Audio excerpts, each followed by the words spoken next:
So, welcome Satyaji. We have an illustrious speaker today. Thank you all for joining in. Satyaji, over to you. Okay, thank you. Can you folks hear me? Thanks, Arun, for the introduction. Can you folks hear me well? Yes. This presentation, namaste everybody.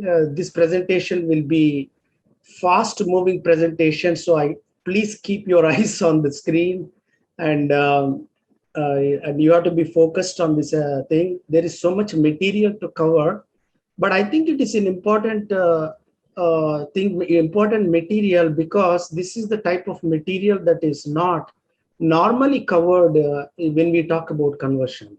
And that is the reason why I pay attention to it, and there's a whole lot of stuff in it, and it is very useful. Before we start addressing the conversion issue, we need to understand what is the conversion, the agenda, what's going on behind it, and who are the players, the local players. When we talk about Jagan Mohan Reddy or his father Y.S. Rajasekhar Reddy, they are facilitators for a bigger agenda. And that I think we need to understand, just rather than focusing on just the person involved in front of us, there is a bigger thing that goes behind. So before I go through the thing, when I first started talking about this conversions a few weeks ago, after many years, then somebody told me, what is the big problem? I mean, today we are in United States, we are in a Christian country. Why not? What happens if few people convert in India? It's not exactly few people, and it's not just we being here and living in the United States compared to what missionaries are doing in India. There is no comparison at all. So I wanted to give some idea where is the West going before we understand conversions. I want to give where the West is going, and also give behind the bigger agenda of what is the in this conversion agenda, that is the colonization of countries. Then I will go into the local place like Y.S. Rajasekhar Reddy, Jagan Mohan Reddy, and all their families, and even Prashant Kishore could very well be playing into this. And then I want to go into the history where unless we understand the history, we cannot understand what is happening now. We need to understand the history and where we are going. So there is a process, there is a line of thinking that I will take you through, and please be patient with me because it will be very fast moving presentation, and I think your time will be very well spent in this presentation. Okay. I wanted to start with this very famous African Baba Dion. We conserve only what we love only what we understand only what we are taught. So in order to understand what is that we are losing, just not when somebody converting to Hinduism, or how does it matter if somebody converts, we need to understand what Hinduism is and why is the West moving so much closer to Hinduism, or why is going after so many things about Hinduism. Okay, I don't know how many people are here aware. Steve Jobs is considered the last century's Edison type figure, who has made enormous changes in many areas, whichever area he touched, whether it is Pixar or movies or whether it's iPhone, or I mean, he has influence in our life. He's the greatest inventor and doer. And before he died, Steve Jobs, I would set up all the things for his memorial, and he instructed to buy 500 books of autobiography of Yogi and be presented to every single CEO of the all these people, big people who attended. That is the gift he wanted to be given with a message for self-actualization. So, and here these are what I found out when I was studying this. Here says, do you know the hidden motivation behind Steve Jobs' success? Paramahamsa Yogananda. The last gift Steve Jobs gave to families and friends was book about self-realization. Why Steve Jobs wanted to read. So the reason I want to put this is, why these Westerners, the topmost Westerners, going towards Hinduism or such as regard for Hinduism, and what we can learn. I mean, it's unfortunate that we have to learn about our greatness of our own religion from outsiders, just like yoga. And so I want to start. This is you can dig into it, but it's a telling thing on how not only that Steve Jobs has apparently read the book every year, and it is his motivation. Now another person I want to say is today Eckhart Tolle. When Eckhart Tolle had a program in Oprah show in 2008 or 2009, there were about 35 million either saw it or downloaded it across the world. And who does Eckhart Tolle? He's the most well-known spiritual teacher in the Christian world today. And whom does he mostly respect? Ramana Maharshi. I mean, if there will be 10,000 people, he will talk about Ramana Maharshi. He himself is a God-realized person. There is a God realization can happen to any human being. Every human has that potential. He's a himself God-realized. But he didn't know what it means until he read the Buddhist scriptures, and then through Buddhism and all came to know about Hinduism, and that's Jiddu Krishnamurti. That is so, and he talks about Hinduism all the time. And in fact, he has given lectures in Rishikesh. Yeah, and apparently when he was in Bombay, I haven't verified it, but he said, one of the statements he said is, what am I going to teach the country that taught the spiritual wisdom to the world? Sanskrit fever, this is the latest news. Sanskrit fever grips Germany. 14 universities are teaching, and they're struggling to meet the demand of students clamor for courses. You can see these courses. Now, here is the thing I noticed it. Will Germans be the eventual custodians of Sanskrit, its rich heritage and culture? That is not my statement. This is the news article statement. If the demand for Sanskrit and Indology courses in Germany is any indication, that is what the future looks like.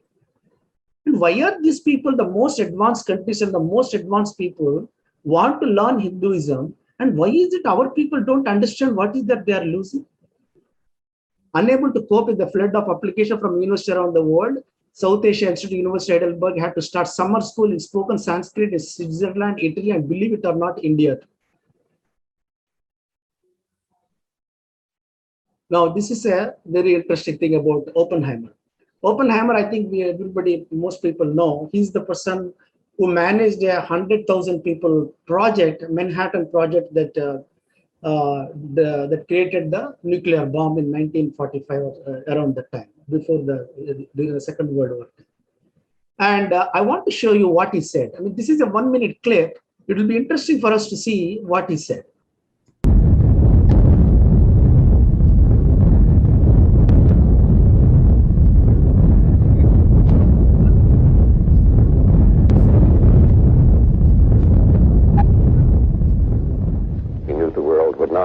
Same. Few people laughed. Few people cried. Most people were silent. I remembered the line from the Hindu scripture, the Bhagavad Gita. Satya, good morning. Good morning. Vishnu is trying to persuade the prince that he should do his duty, and to impress him takes on his multi-armed form and says, now I am become death, the destroyer of worlds. I suppose we all thought that one way or another. So this is and this is very interesting. When Oppenheimer was asked by the students, is the Manhattan Project experiment the first nuclear explosion of the world? You know what he said? You will never hear these words even from the topmost Indian scientists. Oppenheimer said, Oppenheimer alludes to possibilities. He said that that's not necessarily, maybe in the current time, but it could be alluding that it could have been used in the previous periods. This is the man who was holding Bhagavad Gita in his hand and chanted 15th chapter when the nuclear explosion happened. The first experiment they did in New Mexico desert. And so again, let's go quickly. Now another person is, I don't know if many people in the West can relate to Star Wars. And Star Wars is created by George Lucas. And what is the inspiration for George Lucas' work? Star Wars is one of the most popular series in the West and even probably in the East as well. That is Joseph Campbell. And what is the inspiration? What is the inspiration for Joseph Campbell? Hindu Upanishads. When he was young, even and traveled to Europe, he got in acquaintance with he met Jiddu Krishnamurti, and that started his journey. And in fact, he quit his grad school that because they are not offering in Columbia, because they are not offering Sanskrit.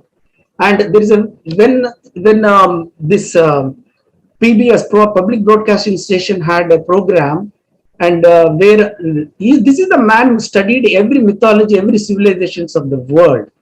And when he was talking about Hinduism, you should look at his expression. He cannot even find words to speak about it. No, I just cannot see that. I mean, he was trying to find words to show the profundity of the Hinduism. And his very famous place, this is the one, Follow Your Bliss. It is based on derived from the Hindu Upanishad. Let's move on. And today, the Cosmos, Carl Sagan Cosmos, he's the famous Cosmos series, the Carl Sagan, well-known cosmologist. What does he say? He says, because in a Bible thing, the earth is 5,000 years old. Then when you ask them, how come there are bones of dinosaurs 60 million or old? Oh, but God created all this cosmos. Why can't he put in some bones? That is the way they think. And the Hindu thing, Carl Sagan said, the secrets of the universe are in Hindu scriptures. So he explained how the ancient cosmologist ideas that are centered in Hinduism form the very basis of modern cosmology. So, I mean, again, we can go on and on. I just want to show this Bharat Gyan video. It's a very telling video on how our scriptures understood the Bharat Gyan is Prema Hari and Hema Hari. My God, they did a wonderful work. You can go to their website, bharatgyan.com. I'll just quickly play this. This is on one small clip.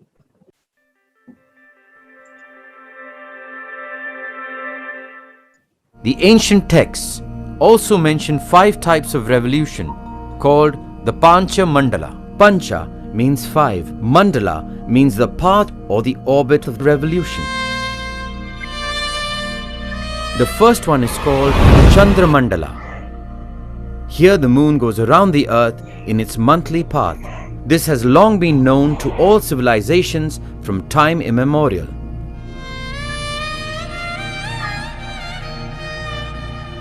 Next comes Prithvi Mandala. Here the earth goes around the sun. This was disputed by medieval Europe, but this knowledge of the earth going around the sun has been common knowledge in this land of India. The third one is Surya Mandala. This expresses the path of the sun going around the center of its mother galaxy, Akash Ganga. This has also been accepted very recently, whereas the texts talk about this concept more than 5,000 years ago. The Yajurveda, Aruna Prashna, records the observations of a lady rishi called Kavi, describing the Surya Mandala. Apashyamahametat Surya Mandalam Parivartamanam Om. I see the Surya Mandala revolving, along with it many suns. The Parmeshti Mandala is a group of galaxies spinning together around their center. This has been confirmed less than 2 decades ago by modern scientists. The last is the Swayambhu Mandala. Modern science does not speak of this at this moment. So you get the point. So this is again heliocentric of modern Indian astronomy. And these are the various people, whether it's Chanakya, Aryabhatta, Guru. This is the Bharat Gyan. You can see all these thinkers. I mean, until the India's Islamic invasions and colonialism happened, the Indian science is the one that was used as a foundation for what we see today in the West. Satyaji, is it possible to expand the screen or make it full screen? Oh, yeah. All right. Thank you. Okay, here this was a thing about the gravitation. He did not take credit. It was mentioned. But this is a lot of these things is available in the internet. And what is the West after? This is the whole thing about Hinduism. The Tantra, Yadra, Dhanveda, Ayurveda, Raj Yoga. I mean, you go. I was walking in the beach. This woman was carrying this about all these chakras, their tantra, and all this. This is the science of our Hinduism. And I just wanted to say, when you go to a temple, how the whole temple is an experience of whether it's a science or spirituality, you wonder. Every image, every murti, every mantra, every vratam, every art, dance, song, music has enormous significance and meaning and significance for health of body and mind to propel humanness to oneness with the universe. It comprises of environmentalism, feminism, duty towards animals, a complete blueprint for human evolution. So I just wanted to give somebody, I'm going to put these things if you want to see. When you go to your inner, today Eckhart Tolle talks about unconsciousness and all. When you go to you go to a gudi in a temple in India, when you go to the dark thing, when you see a dark thing inside, and then there is a Lord's picture, and then you put a camphor, and then bell. These are all deep significance to all these things. The darkness of the Garbha Gudi is the unconsciousness. And the God you're sitting, the God you see picture when the priest lights the camphor. Camphor is expiating your vasanas, your impressions. When you get the peace of mind after you expiate your vasanas, you get the vision of God. If there's no God out there, the God is within you. I mean, if you look at everything about Hinduism, now today they're talking about autophagy, the Nobel Prize for this.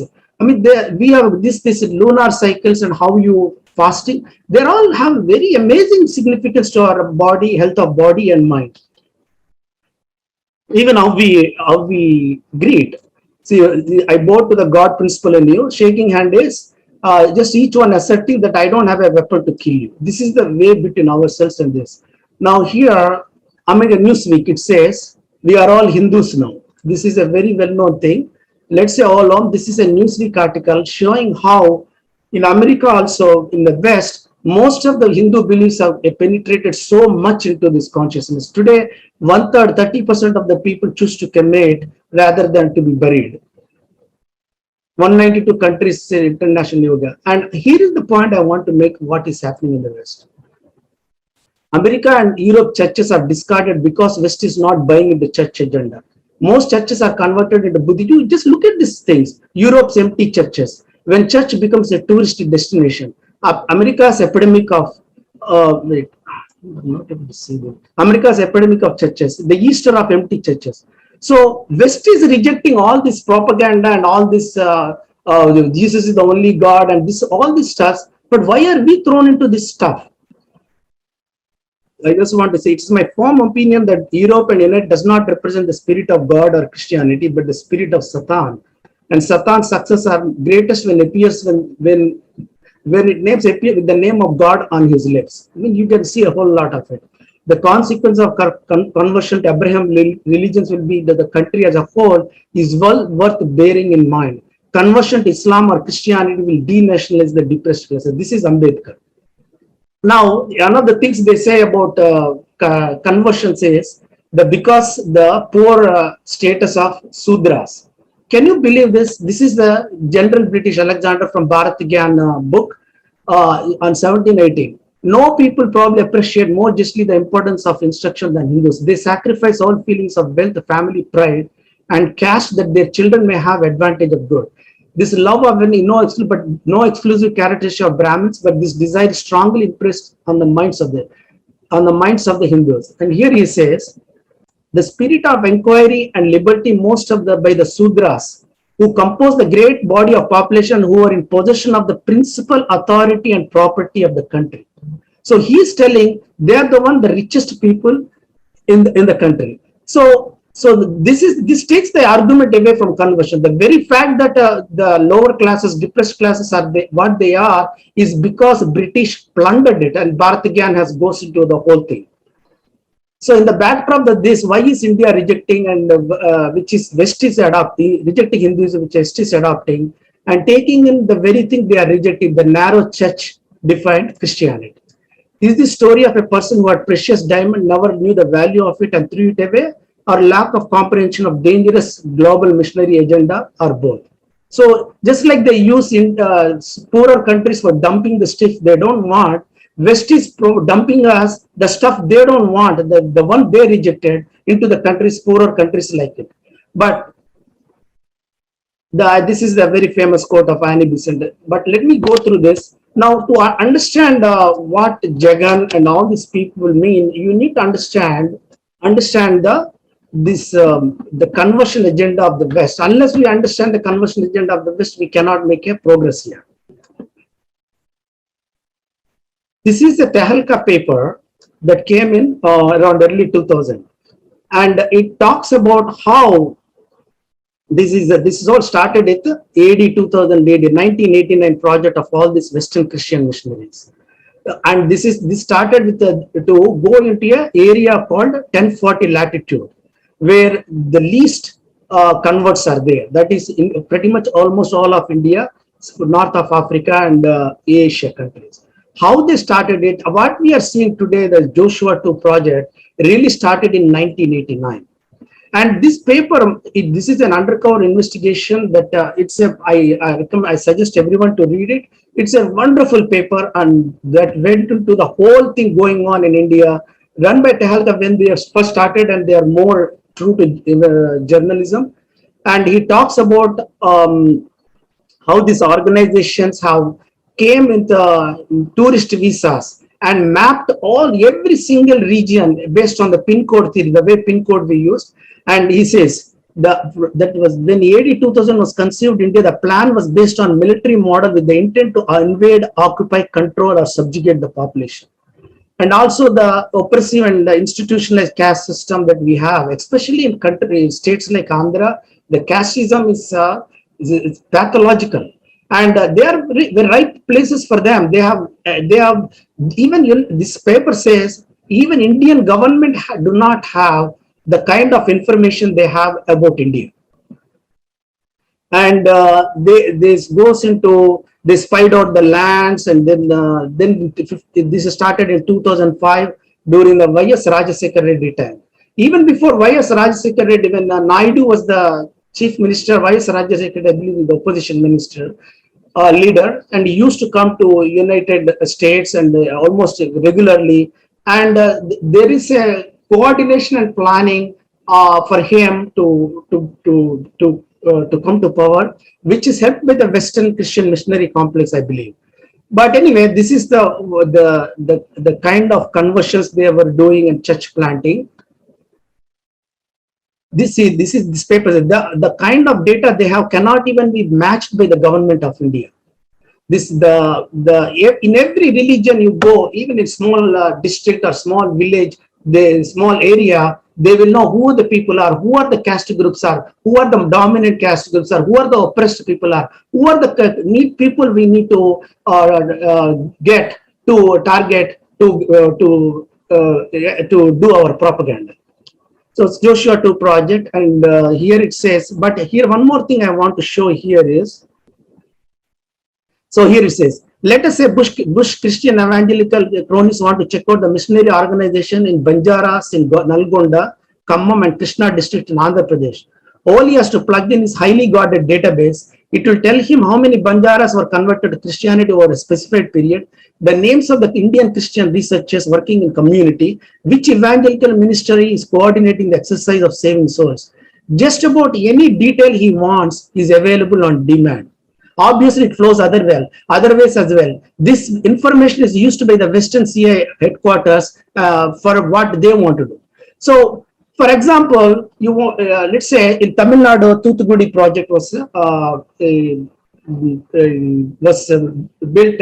India took the technology of the Russian technology, and US industries want to sell their technology, and they do not want it to open the thing. The CIA asks the church, we need your help to mobilize the churches in the area. So the CIA, the church, who are the leaders of the church? The church leaders are appointed by, for example, in a Catholic, the Vatican will listen. In fact, China said you cannot do that, and there are a lot of things you can learn from China. And the Vatican will tell the priests, the pastors, or whatever who are there here in India, hey, we have to start mobilizing and we'll start giving you the funds and we got to stop it. And then they will mobilize the people. So you got to understand conversion is not just about conversion. In fact, throughout the history from the last 2000 years, the most of the conversion, if for example, when the Spanish inquisitors came to South America or other, even to Goa, they both will come to plunder as well as convert. It is called raping the mind and the land. So in order to plunder, there will always be, you have to create communities and societies that will listen to the Western agenda. And you got to understand the conversion is the Western agenda for plunder, looting. That we need to understand. And this paper goes into the very details how the CIA, US aid, and all these organizations and the World Vision. And I will tell you it's a beautiful paper. I mean, I don't have time to go through this thing, but it is worth reading multiple times to grasp at the level of agenda they have. And this is the World Vision, the world largest Christian missionary, as closely linked with successive American governments. Now, the guy who is managing the World Vision will be the USCIRF, the Religious Freedom Organization, or he will be some CIA in charge of the South Asia. This is a revolving door. So unless we understand this whole thing, some pastor came and he did this. No, it's not even just funding. It's a bigger agenda. That's why people like Mahatma Gandhi or Ambedkar and Tagore, they're telling this is a denationalization. This is a colonization of the country.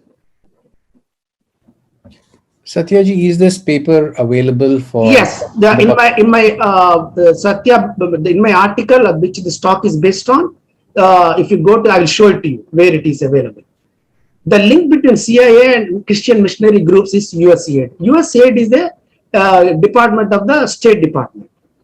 In fact, CIA supported missionaries were embroiled in counterinsurgency operations, civil wars, and more often than not conduits for arms and armaments for the Christian insurgent groups all over the world. It's not just India. So I just want to give you a glimpse. So when you're talking conversions, if you miss the bigger agenda, today Modi government has stopped the funding to this. Now you have somebody like Jagan, he's looting the whole treasury to do this conversion. I mean, he replaced the foreign money with the Indian money. It still works. So we are paying for the conversions to break India, for conversion to implement foreign agenda. We are using our own money, tax money to that is the bigger danger thing going on in India. Okay, let me go to the next.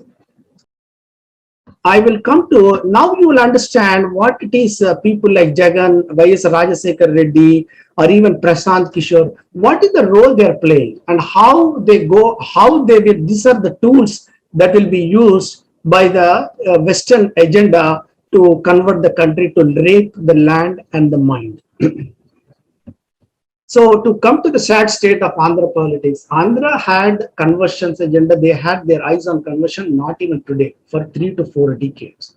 But it went into high gear when Y.S. Rajasekhar Reddy started working with the Christian missionaries, Western Christian missionaries, and charted out a plan along with the Joshua Project plan to convert Andhra, to become facilitate the conversion of Andhra. I mean, the deception of Y.S. Rajasekhar Reddy is mind-boggling, and his son is doing it, following it. The fellow, while he was celebrating Ram, he wears all this, he and his wife wears all this Hindu thing, and then he will go and celebrate every Hindu festival. On the day he was celebrating Ramanavami in the Bhadra temple, on the same day he issued a GO that Ramanavami is now more a government holiday in Andhra state, Andhra government, combined Andhra government. The deception is mind-boggling. And this deception carries on this Western agenda, how they do it, how they control the media, how they do these things. I will go into it. I mean, if you have to read this paper, and there is a lot of references here to understand. But what prompted me is the level this has gone. The level is, this is a member of parliament, Raghuram Krishnam Raju, and apparently he also speaks about the conversions, the corruption, and how a member of parliament is taken overnight and tortured, and his wife says that he almost tried to kill him. I mean, this is taking it to a different level. So tomorrow, what does it mean? Tomorrow, a Supreme Court judge or a High Court judge or a Prime Minister or a Home Minister, if they can target, are they going to target them? Now, who is Jagan? So as I dug into more about Jagan, it is mind-boggling to understand this man. This man has done nothing in his life. All he has done is when his father was a chief minister, this man apparently, I saw a video, he was engaged in Gundaism. Apparently, he even once slapped a superintendent of a police or SP. And he had is a partner called Vijay Sai Reddy, is an auditor. These are history sheeters. These people have nothing else they have contributed to the society. So what is the plan they have done? They have they give the public lands, public things. This is your money and my money to the industries, and ask the industries a kickback schemes. This is given in Swaraj Mag, where they create these companies out of nowhere. These companies become stock prices from the 100 times, 1,000 times more, and this guy will own the most of the stock, and then he will make the money. That is the plan they have. They have plundered. They have sold their public lands. This is the public money. It's not their grandfather's property. And what did this guy do? To just understand what this guy did, I mean, I was reading about these palaces of this man. To give an idea, his Hyderabad palace has 75 rooms spread over 1 acre land in prime Banjara Hills area. When CBI raided that house, it took officials 10 hours to go through the building. This is for a person who never had any occupation or done any business, nothing. It even had a plans for helipad, and unofficial estimate is 400 crores. Is highly guarded Bangalore Palace. You can see this Bangalore Palace is 31-acre plot, even with a helipad for helicopter landing. This is in a country where the 1.4 billion population is not earning more than 1 lakh rupees per year. And you can look at this Pulivenda Palace, Amaravati Palace. Whose property is this? And now this man becomes the chief minister and tells us we have to deal with corruption. I mean, what a hypocrisy. And then he wants to address the illegal constructions. It doesn't. If you want to address the illegal construction, first you have to give up these buildings. Anyway, now the reason I wanted to mention Joshua project is because this Jagan and his family are the biggest facilitators in South India, particularly Andhra and Telangana, for this Joshua project. So that's why I wanted for you to understand the Joshua project, how they're doing it. And they get kickbacks. They're getting probably millions and billions of dollars, and maybe he can build 10 of these palaces, or maybe more palaces than this. So this is what is happening. Once you convert the people, denationalize the people, they are now openly saying they want to, if they want, they can separate South India into break South India from the North India. They're openly saying that. So here is the deeply entrenched. I mean, and not only that. Now the U.S. central government has stopped a lot of NGOs pumping money into this. Now they found another plan.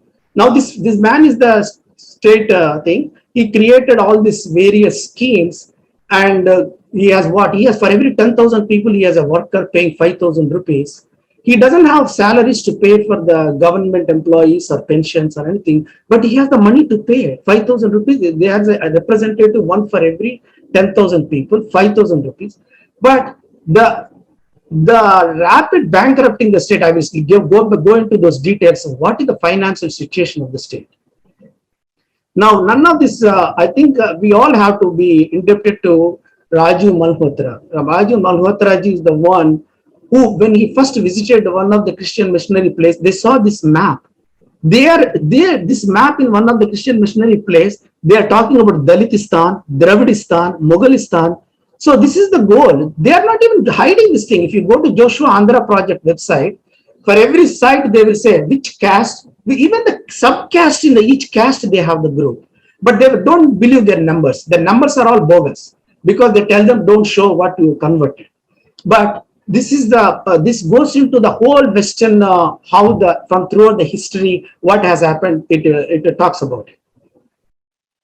Now this is what we found is when we started giving the money to the pastors and imams. I will come to why they are so interested in imams, not just Christian pastors. Now, the whether giving to pastor salaries or imam salaries is against the constitution. You cannot just start it. If they are giving to money to the priest, that is because they are taking the Hindu temple money and they are giving from that. But pastors and imam salaries are given from the taxpayers' money. Who is this person to give money to whoever he wants? And they're paying millions of rupees on this thing. So it's an unconstitutional thing. So when some organizations went and asked for to file a lawsuit, within the just before filing the lawsuit, the lawyer says, "Sir, I'm so busy with other things, I cannot do it." Either that fellow was either threatened or given some bribes. That's probably one of these two things. Maybe both has happened. Either you shut your mouth and don't do anything. So this has become already, when is a country, when is a part of country broken from the country? When you are not abiding by the constitution. So is it possible that Andhra is already broken from India? Where is it going? Now they want to, here is the thing. Why do they want to support a radical Islamist? So if in order to understand the Christian agenda, you have to understand why they use disruptive radical forces. Like for example, they want to bring in Putin in Russia. Whom are they using? Neo-Nazis.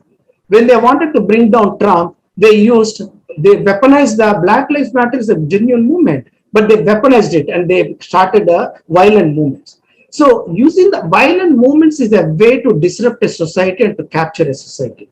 So what they are doing in India is not a unique thing. They have been doing this if you look in Aztecs, when they conquered Mexico and so in India, the plan is radical Islamists. You have to show Hindus are in a very bad light, and the Muslim, there will be radical Muslim doing 10,000 things or 10 things. They will not even mention once. But if one Hindu does one thing in retaliation, it gets 10 times more. So this whole ecosystem, this whole thing about supporting why can't they support Abdul Kalam? Abdul Kalam is the greatest person in India has. He happens to be a Muslim, but they don't want to support Abdul Kalam. They want to support Tipu Sultan. You see the point? How these disruptive, violent, dangerous forces are used to subjugate a society so that it will pave a way, so that when you convert, why RSS is the thing? Because they have to target RSS and Nazi RNA because they will be a problem to the conversion. And I will show you the pictures of how Swami Lakshmananda, 82-year-old or 86-year-old Swami Lakshmananda was planned, and I'll show you the church documents, how they planned it and assassinated him. Let us get to that quickly. This is the Kati Mahesh. This fellow has got into accident. This fellow is a history sheeter, abusing Ram. He has no clue what Ram is, or he doesn't care. He has some businesses in Malaysia, and this fellow was told to leave the Hyderabad. And when this got into accident, and the news is the Andhra government, which doesn't have money to pay even to the government salaries, this is a video clip of a farmer. The government took their produce and did not pay them. And he's asking, and this guy is bullying the MLA of ruling party. He's bullying him just to ask him to shut up. And the same government is wanted to pay 17 lakhs to this Kati Mahesh, who is in a hospital, and they want to give him. Can you see where this is going? Now, none of this, what is happening is, the activists are clearly telling in Andhra is, anytime you raise it, police do not. If you see an illegal church and the police, they will not care. But you go in and remove the illegal thing, they will come and arrest you. You are creating trouble. You have to understand the police infrastructure. This woman, this fellow, this is Anil Kumar. This fellow is a convert. He married second marriage to Jagan Reddy's sister. I mean, this fellow he's a fanatic. I remember this fellow used to go into 10,000 or 50,000 people, and he wears a Western suit and speak in English. This moron is a Telugu guy, and he speaks in English to the poor people. This is what he is aping. And this fellow is the one, I believe, apparently is in charge of this. And this woman is a home minister, Mettakota Mekatota Sucharita. So Hindu names. But she is using a fake, she's a convert, fake certificate and became a home minister. And this five CID Sunil Kumar. And this guy is CID. This is the guy who tortured Raghuram Raju. Apparently, one of the police guys, when they tortured him, he had a heart surgery. They sat on his chest and asked him to give me your phone. They basically tried to kill. This is what they're. This is not police. This is a gunda. And then this guy Gautam Savan, he is probably also a convert. All these gundas, all these gundas are the one that is ruling the state to deliver the state 5.5 crore to Andhra people to Christianity. That's what is happening in Andhra today. Now, this is another thing. This is not just in Andhra, in Telangana. This man is Sunil Kumar. He is in charge of the Gurukul schools. He was in a Buddhist thing, and they keep this thing as their Buddhist, but Ambedkar is the man who said that this is the dangerous thing. Even Ambedkar, he talked about the caste system in India. What is he basing upon? He is basing upon the translations of the Western people who want to denigrate Hinduism. So Ambedkar also does not have all the information. Even in spite of that, Ambedkar many times warned about conversions to Christianity and Islam, because he said this will be denationalizing the country. We are breaking the country because you are no more here. There is no prime minister or Indian government. The guy going to the church will be listening to the pastor who is appointed by the church, and that he will be the stooge of the CIA or some Western institutions to plunder the country. That is the connection we have. And this guy is a police officer. He was brought into Harvard. They create this ecosystem. They will highlight, isolate, find the people, bring them into high positions, and then implant them. And this is the most dangerous thing, is to implant this negative feelings about this child. Now imagine all these kids, young kids who are brainwashed. This, what will happen tomorrow? Tomorrow you find a journalist or a politician talking about it. That is why it's a children. We have to protect what is taught to the children. He should have been arrested the day one. They had Saraswati Puja. They had so many things. Shiva Shakti was talking about. They had done a wonderful campaign against this person. And this guy is abusing Hindu gods. Does he know what a Hindu god is? The meaning of every Hindu god, whether it is Brahma, Lakshmi, or Vishnu, Vishnu, Lakshmi, Brahma, Saraswati, or this is all cosmology. The creation aspect of it, the preservation aspect of it, the dissolution aspect of it. It is very difficult to understand where spirituality ends and science begins in Hinduism, because it is all about science. That's what the Annie Besant is saying. I have not seen, in 40 years of research, I have not seen anything so scientific. Now they are following Christian love jihad. They're openly telling, you marry a Brahmin girl, you get this much money. You marry a Vaishya girl or a Chaudhary girl or a Reddy girl. All kinds of nonsense is going on. Now they're migrating Muslims. So most of the North Andhra was told there are hardly any Muslim pop. But in every assembly constituency, you have to create a vote bank. So they're moving people from different areas, Muslims, into the various areas of the assembly, so that they will have a solid vote bank. Now, another thing you need to understand about the Christian thing is, today the biggest owner of the non-agricultural land is the Catholic Church. Land is land is the most precious commodity. And what is this planting of churches and planting of churches in illegal lands, it goes into two things I said: raping the land and the mind. So basically conquering the land, getting the more riches to it, so that they can convert more and live a very posh life, as well as the converting the people. Now, this is what's interesting. They always target the lands next to the temples, Hindu temples or a Buddhist temple. The reason is, once you surround because those people who go usually to the temples are the people who are the devout. More people who are devout. The leftist guy probably doesn't care. But when you get to target the devout person and make him a convert, he will become your weapon. He will become a very solid pastor who will go and convert for you. See, we have to understand how this whole thing gets planned, implemented. this whole agenda. Government spending public money, dargahs, while many temples are in this thing. So this Jagan government, I'll tell you how they are using thousands of crores of rupees, the state, your Andhra Pradesh 5.4 crore rupee tax money to build the churches. They found out in the GHH found out there are 100 illegal churches or so surrounding the Tirupati.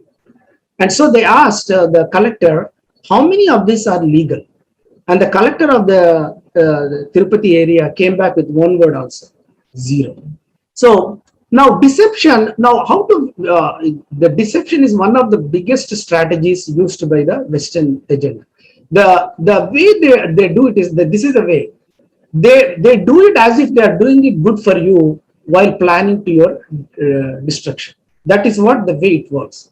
This is happening even in the West. When they said, when the West attacked Iraq, what did they say? Weapons of mass destruction. WMD, I hope. I think later people said it's a weapons of mass deception. So what did they sold to the people of United States and the West and the world? Saddam Hussein has weapons of mass destruction, so we have to assassinate. What is the real goal? To grab it is the second largest reserve of oil. So they want to get their hands on the oil. That is really the purpose. And also Saddam Hussein do not want to use dollar as an exchange currency. Because if people start using dollar as exchange currency, there is $23 trillion. Most of it is looted by the Western elite.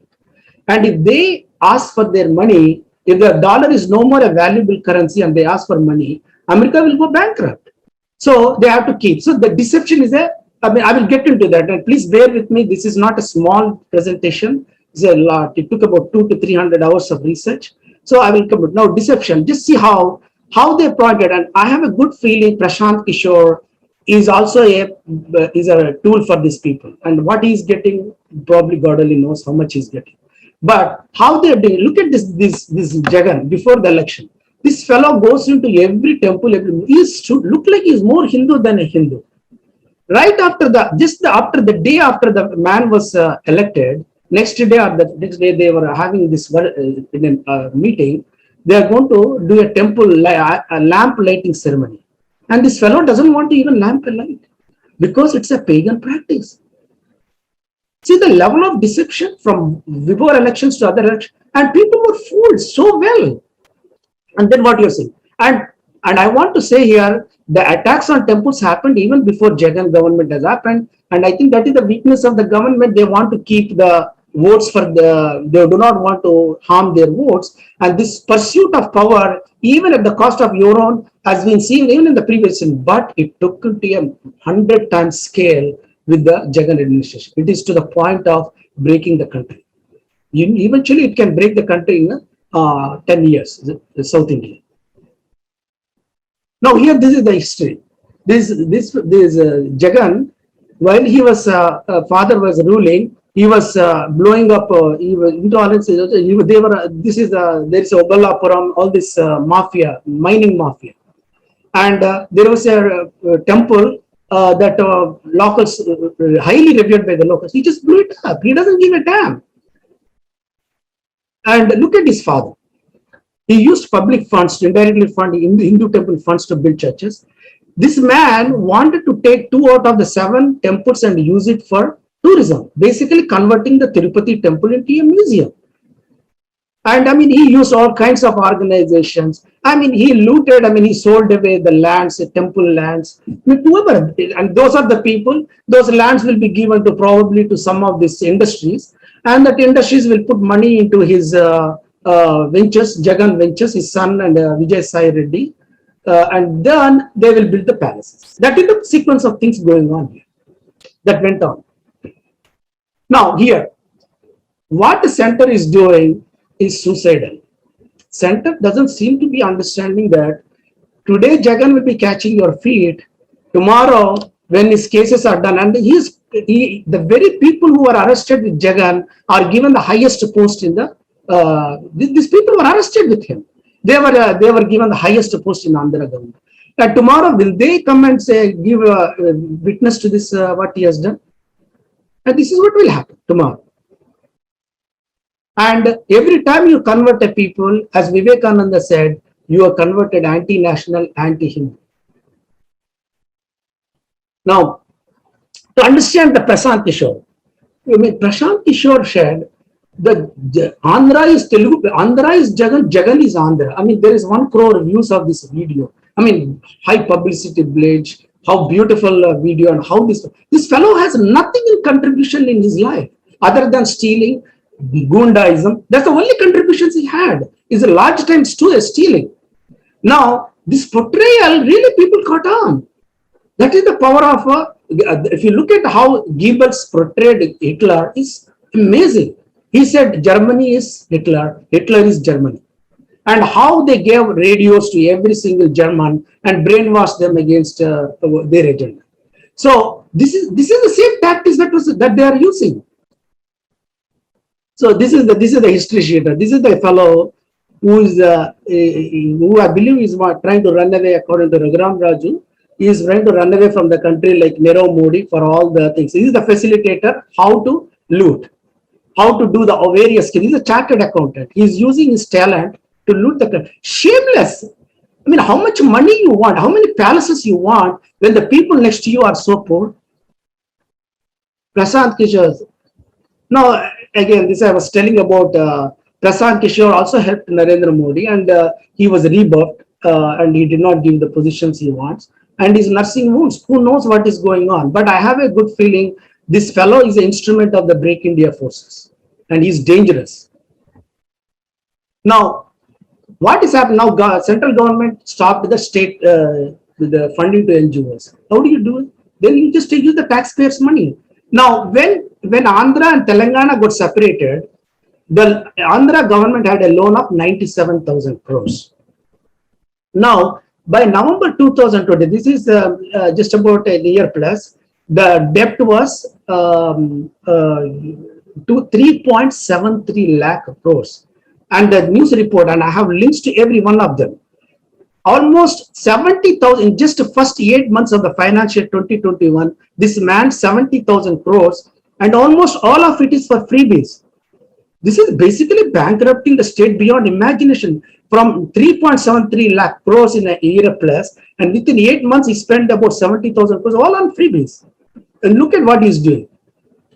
He's spending 1,500 crores per year on 2.5 lakh volunteers who are willing to aid or abet conversion. This is the bribing. This is happening in the daylight.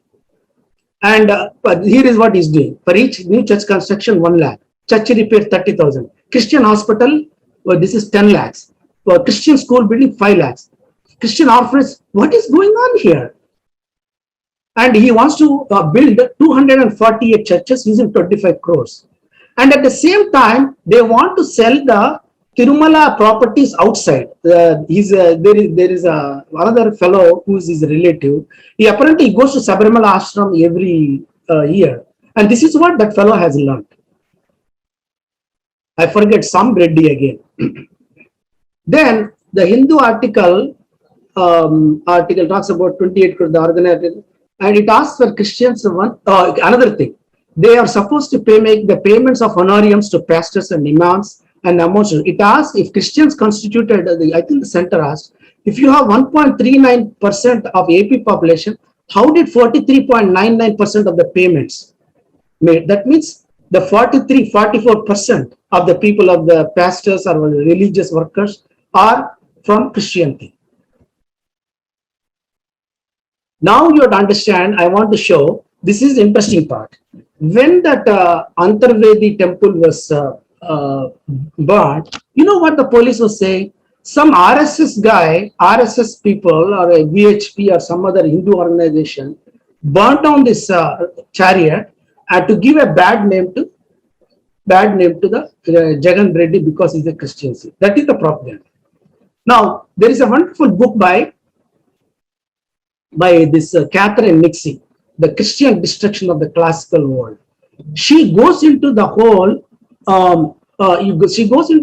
situation, how these Christians destroyed the European pagan temple. It's a beautiful record. I mean, please do record it. I read only the reviews of it, but it probably is a bestseller.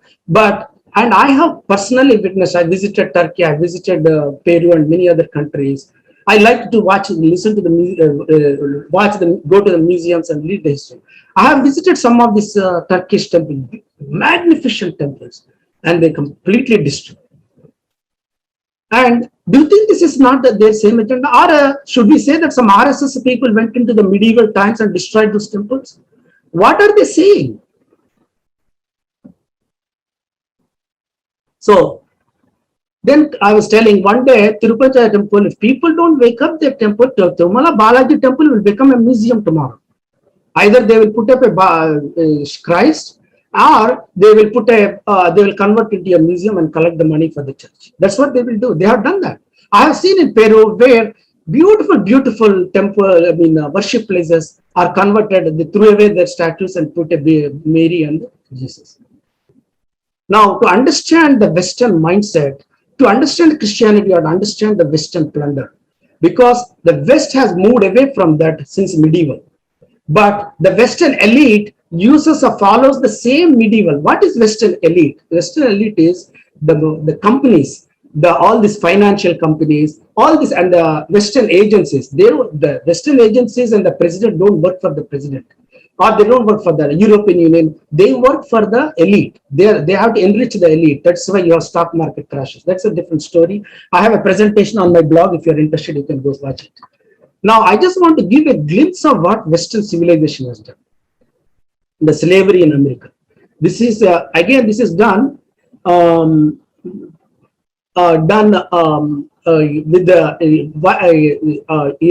in a horrible fashion, where they brought them in slave ships under horrible conditions, stripped them naked and sold like animals in slave markets. Many lynched, beaten, and terrorized to extract stripped obedience, not allowed in education.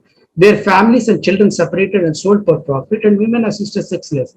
I strongly suggest, if anybody has not seen 12 Years a Slave, it is really a biographical thing. One person who was from the north, where there was no slavery at the time, he was captured by some illegal capturing and sold into the south, and he writes the accounts of what he experienced as a slave. It's a beautiful, very well taken film, and it goes into the authentic way. Please watch it. You will know what I'm saying is probably nothing compared to what you will see. This is what they were. This is a picture, well-known picture, how they beat up for what they want. I just wanted to draw a parallel. What did Raghuram Raju did?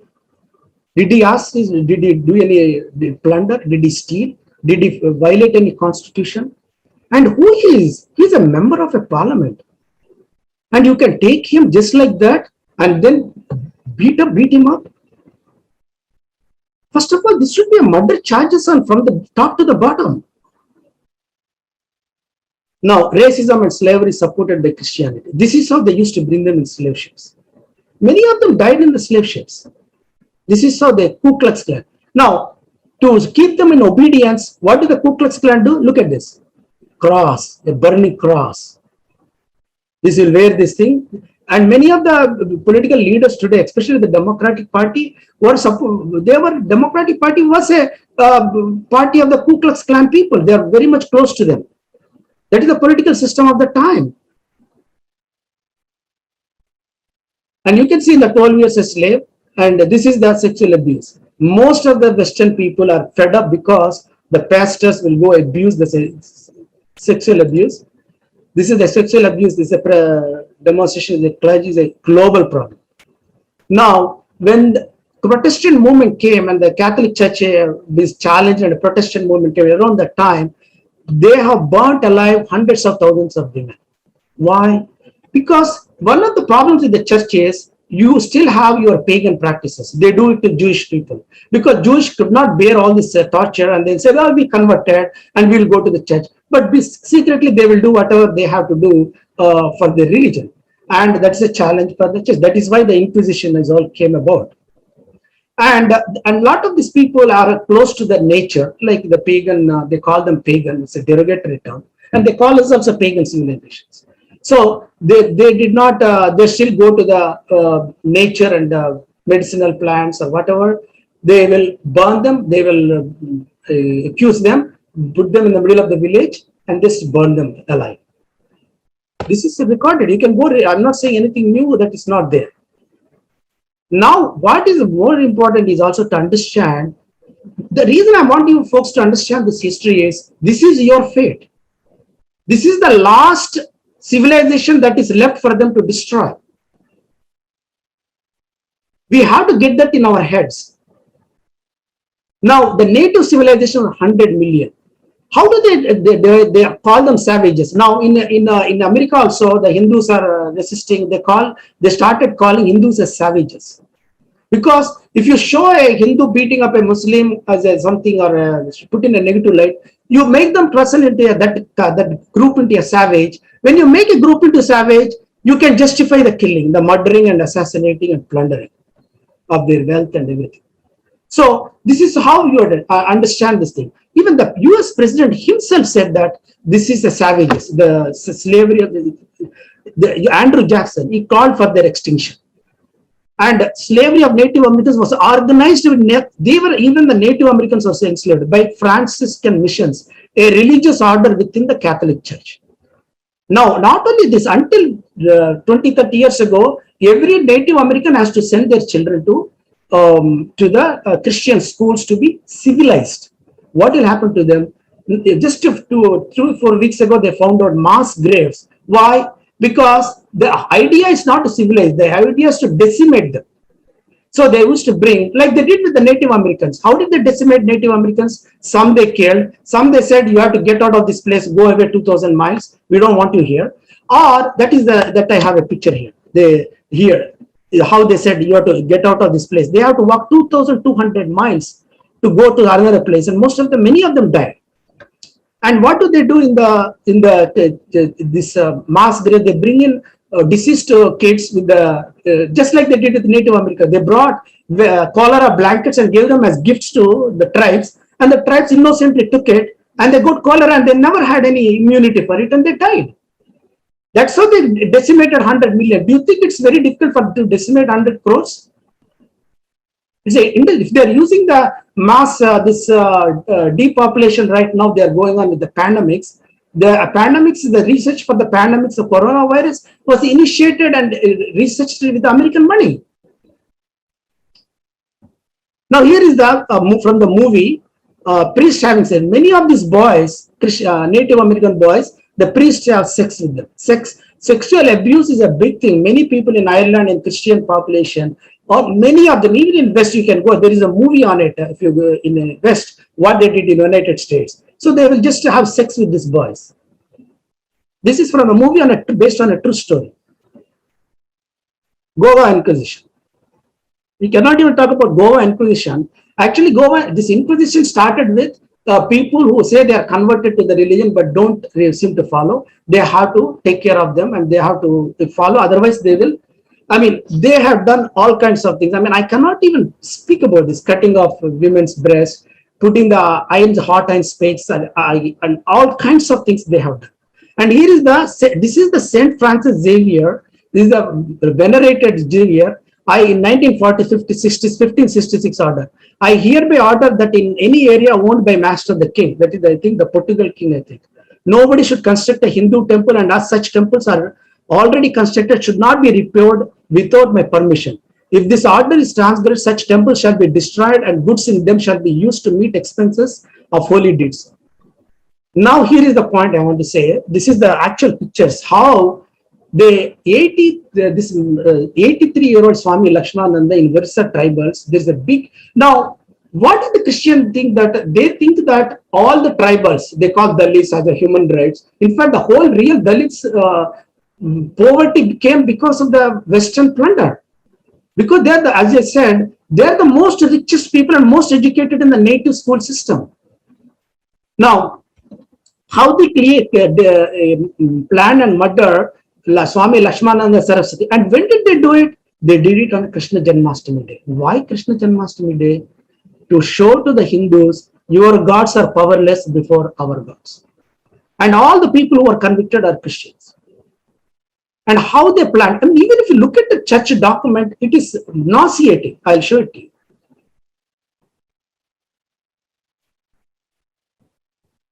This is a 83. They tried 8 times. And one of the guys, he filed an FIR the Swamiji filed an FIR. One of the people, Congress Rajya Sabha leader, Radhakant Naik, he was the head of the World Vision.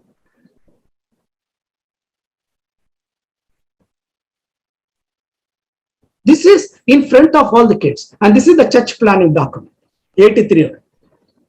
And all these guys, some Naik and all kinds of Naik and all Christian converts. This, as per the direction command of our bishop, it was resolved, decided to offer sacrifice for his pleasure. Within 3 months, the satanic activities that stand opposed to the expansion of the work in the abbey circles of the parish. In order to successfully execute the said decision number 1, the timing was chosen the 23rd day of August, the day of the pagan festival Krishna Janmashtami. Christian victory, it was also decided to conduct Christian victory celebrations in all the abbey circles of the parish after the successful assassination, completion of the said given task. A committee was formed to manage with precision all the said with given tasks. This is what it is. Okay, Bengal. I mean, that fellow, the CID, what is that? What that fellow? Anil Kumar or something? That fellow said, Western white people has given the civilization and culture. What a crazy son of a gun. He has no idea what West has done to the India. When Robert Clive attacked in Bengal, just one Bengal was much more prosperous than United Kingdom. Now, recently, our Jaishankar said, these British has plundered $43 trillion in today's worth from a country which has 23% of the world GDP. Now, when the 23% of world GDP, who is exporting? The Shudra class are the ones who are the one, they're the one who are the ones with the occupations. They're the one like indigo plants, shipbuilding. These are the like urban water body management. Why does India doesn't have, like Bharat Gyan, D.K. Hari, Hema Hari talks about what a grand water body management. After this 1857 Sipai mutiny happened, they decided we do not, these are the people who are opposing British rule, and they created PWD. Overnight, they became no employment, no income. They became unemployed laborers. And just by the time British left, 40 million died of starvation in India. And what did this guy say? What did this fellow, this guy, Churchill? He's venerated. And here is what, I hate Indians. They are beastly people with beastly religion, and the family is all their fault. They breed like rabbits. And he also said, if it's situation, this guy took the food supply, even his own Bengal Viceroy and other people said, this is too dangerous a situation. This used to, he took away food supply, not because he doesn't have food supply for his soldiers, as a surplus, as a safeguard thing he has created. He has taken away the food supply.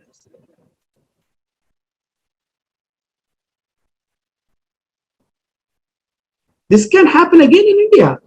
If you don't know our history, it will happen again in India. That is the danger we are facing today.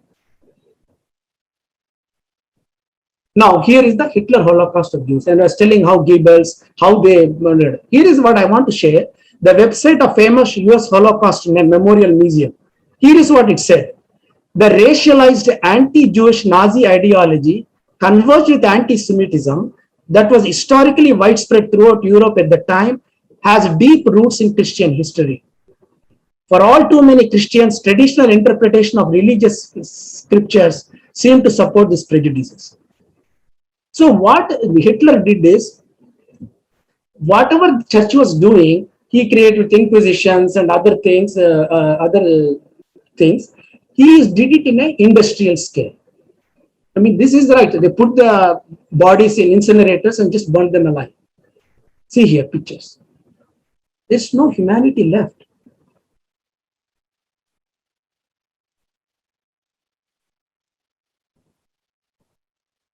This can be us. This can very well be us.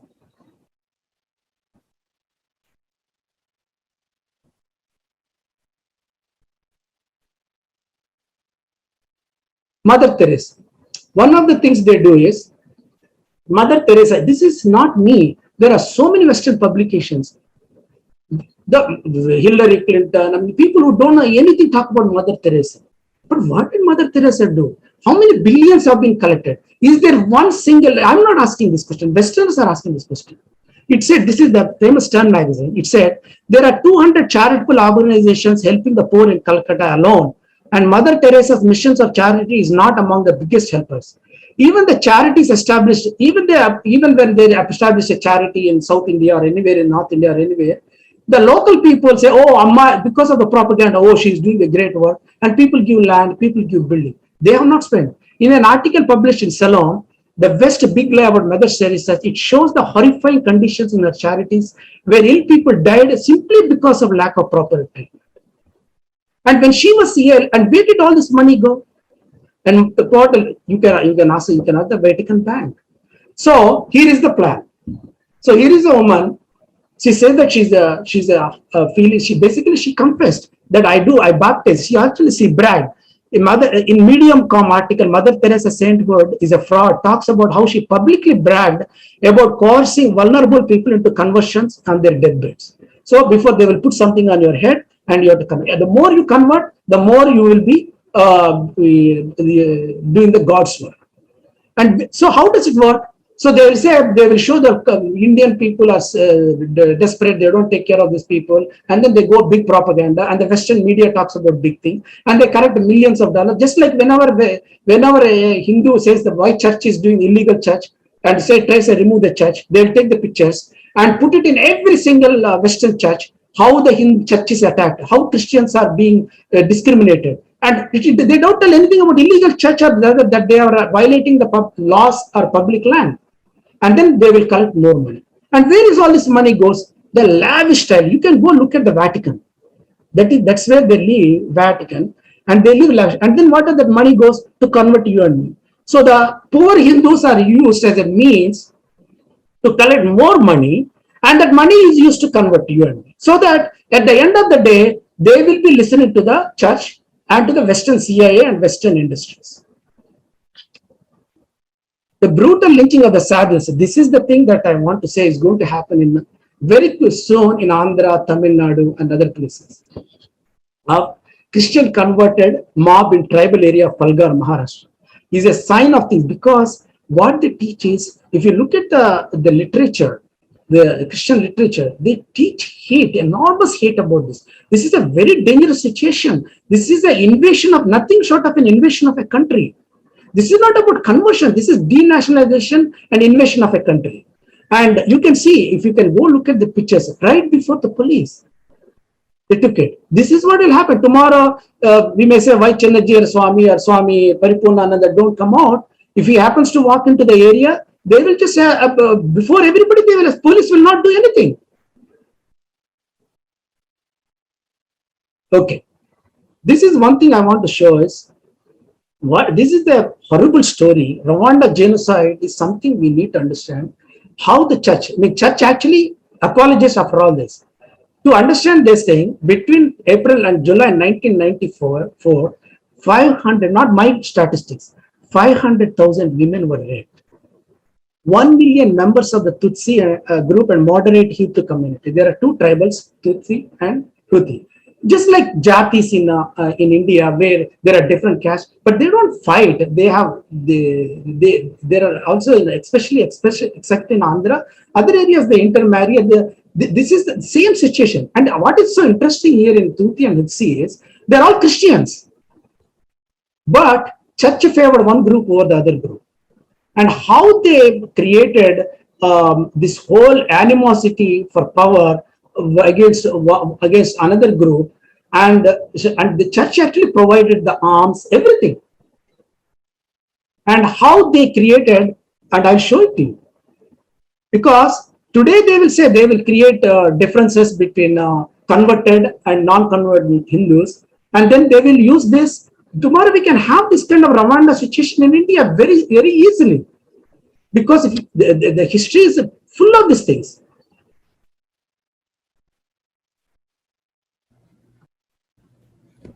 Satyaji, we are in the final 10 minutes of our session. We will open up this for questions. Let me give me a few more minutes. If it's necessary, we have to extend by 10 more minutes. I need a few more minutes to finish this. Sure. Now, I want to say why Andhra is a ripe product for conversions. Andhra, I was told, I came away from it from 40 years ago. But I told even today in Andhra, the casteism is a big thing. And one of the things in Andhra is the people in Andhra also, especially the farming communities, whether it's a Chowdhuris or Reddis or Kapu and all, they have abused the farm laborers, use them as, there is a lot of abuse. These things are a right ground for conversions. They are looking into much more than we look into our society and look for, like Swami Dayanandaji says, hyenas. They look for weak points in the society and destroy them. And of course, there are people in every community. I have worked with the Reddy community, Chaudhary community, all communities. There are wonderful people who are there, extremely patriotic. They are nothing but working for the country and the community. But the caste feeling is so much in Andhra. We are writing our own epitaph if we don't understand what is going on. Now, this is what I was telling. This is not my records. This is the Bharat Gyan recorded. Look at in Visakhapatnam, Rajahmundry, Masilepatam, the Kshatriyas, Brahmins, Vaisyas, Sudras. How the most educated people are the Shudras. Mahatma Gandhi said in a roundtable conference to the British in London, you people destroyed our beautiful and excellent system. You took away the roots out of it and let it die out.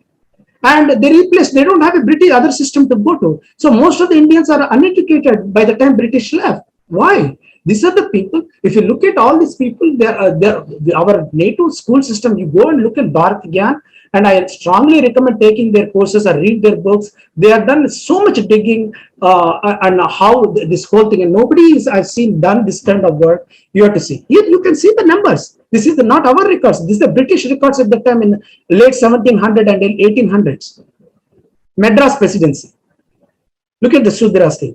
In Arcot, there's 1,695 Brahmin community. 12,000. Of course, the Sudra population is higher. There's no doubt about it. But look at this educated in the native school system. And this is what he's saying. This is the British Alexander Walker of East India Company between 1718 and 1810. The spirit of inquiry and liberty, most of this are composed great and who are in possession of the Sudras is principal authority and property of the country. And this fellow Anil Kumar is talking about, and this fellow Jagan and all these anti-nationals, they want to go to the Western Christianity to save India. Now, this is the Western elite 1% missionary agenda to contain, convert, and I think I have covered how the Western elite comes. See, if West is not West, when you say about West, when I say Western mafia, it's not the Western people. Even Western people are controlled by the corporations. So this is a wonderful chart from Thrive. This has a 90 million views, 9 crore views in 27 languages. Thrive, you can go look in my website, you can see it. It is coming from them. How the government and then the companies and the financial companies, the central banks, these are the guys that control the world today. And the final is the Rothschild. These are the friends. Now, what is their goal? They want to weaken any national government. There should be one currency. This is what Vandana Shiva, if you look at Vandana Shiva's work, she has done a very good job in exposing this thing. She is very well recognized, and they want to create one world government. So few families, like the families like that of Rothschilds, Rockefellers, Morgans, Carnegies, Warblers. These are the fellows who want to control every aspect of. They want to control your water bodies, all these seeds, GMO seeds, the land. And what do? In order to, they want to bring in nationalist leaders. They don't like Putin. They don't like Narendra Modi. They don't like Netanyahu. They don't want Trump because they are nationalistic. But they want to create a world government. They control everything. So they created this European Union people. If you look at this, this is above the nation. That's why British wanted to come, but they are not great either. But anyway, these are the various things, and this is why. How come all of a sudden anti-CAA, all the media talks about it? Anti-CAA is a program to make sure to put a check on Modi government to address the real problems about they want to use radical Islam to suppress the Hindu society. If you don't suppress the Hindu society, what will happen? India by nature is inherently genius that it will become another superpower. like China. China has already been a challenge for them. So to keep the India down, they have to find ways to contain, control, and convert India. And how to do it? By weaken Hindu society, use the radical groups, like they do, as I said, in what they do it in Russia, or whatever they do it in US and other places. So radical Islam is the way to do it. So and also the conversion to get a control means if you convert the people, they will listen to the church, church will listen to the CIA, and CIA listen to the world government. You see the connection? How Modi or central government is not the one that's going to rule. The guy in the Western global elite will rule your country. This is the colonization number 2. So the missionary conversions has a lot to do with Western plunder and colonization. So I just gave what are the actions. So that people ask me, what are the actions? First thing is Jagan Reddy has to be in jail. He and whoever was done the attempt to murder Raghuram Raju has to go. We need to have a country. We cannot have a state different from the country. And investigate the sources of income. They have to take away all his palaces. It doesn't belong to him. It belongs to the people. And also they have to find out 3.63 lakh crores. What has happened to that money? So here you have a person, all his life, only found out ways to, never did any money. All his life looted the country. And you have given the key to the treasury. That's what happened in the country. You have given the key to the treasury and all this money is used to convert. Now, all of us, and don't think the Modi or other people best patriots, we all have to participate, get active, contribute to the efforts that is going on, speak up, go to the ground. I mean, JHF is doing a wonderful work, and this Shiva Shakti, they are creating educational videos. We know they're small groups doing wonderful work at the risk of their personal things sometimes. We all have to, otherwise you don't have a country. You will be another, again, 40 million people starved. There will be the Western Gundaism ruling our country.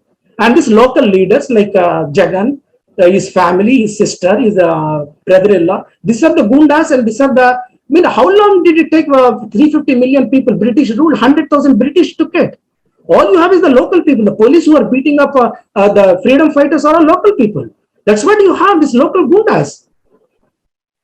Now, I was telling, release the temples, because the only way to bring the Hindu temples are the centers of civilization. So we have to release the Hindu temples. Please. And another last thing I want to share is how China is handling. We got to learn a lot from China on this. One thing China understood is they understood the Western agenda. Look at this. They have mega churches built illegally. They didn't give a damn. They just brought them down. Even in Chinese media, if you have a hero, he's a Chinese, and the villain is a Western white Christian. And this is me in a New York India Day parade, taking the message of Mahatma Gandhi.